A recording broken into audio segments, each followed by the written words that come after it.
কিছু কিছু ব্যাপার আছে যেগুলোতে রোজা ভাঙে না, সংশয় তৈরি হয়, কনফিউশন তৈরি হয় যে আসলে কি রোজাটা ভাঙলো কিনা। সেগুলো কি?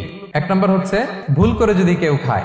দুই নম্বর হচ্ছে এটা বিবাহিতদের জন্য, বিবাহিতরা ফিজিক্যাল ইন্টারকোর্স যদি করে দেহ থেকে সিমেন আউট হলে রোজা ভেঙে যায়, কিন্তু স্বাভাবিক মেলামেশাতে রোজা ভাঙে না। তিন নম্বর ওয়েট ড্রিম, বাংলায় বলে স্বপ্ন দোষ।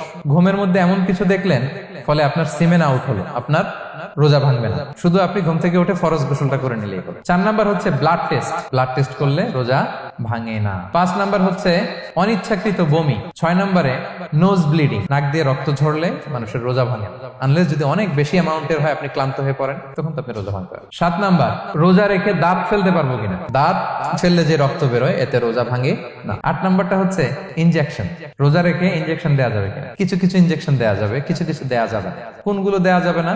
এনার্জেটিক ইনজেকশন দেওয়া যাবে না, যে ইনজেকশনে ফুড সাপ্লিমেন্টারি আছে, যেটার মধ্যে নিউট্রিশন ভ্যালু আছে, এই ইনজেকশন গুলো দেওয়া যাবে না। কিন্তু পেইন কিলার যে ইনজেকশন গুলো আছে এটা দিতে পারবেন। অ্যান্টিবায়োটিক ইনজেকশন দিতে পারবেন, অ্যানেস্থেটিক ইনজেকশন দিতে পারবেন, এই জাতীয় মেডিকেশন ইনজেকশন গুলো দিতে পারবেন। নয় নম্বরে কিছু কমন ব্যাপার আছে, এর মধ্যে এক নম্বর হচ্ছে টুথপেস্ট। রোজা রেখে টুথপেস্ট দিয়ে ব্রাশ করা যাবে কিনা? যাবে, কিন্তু না করাই ভালো।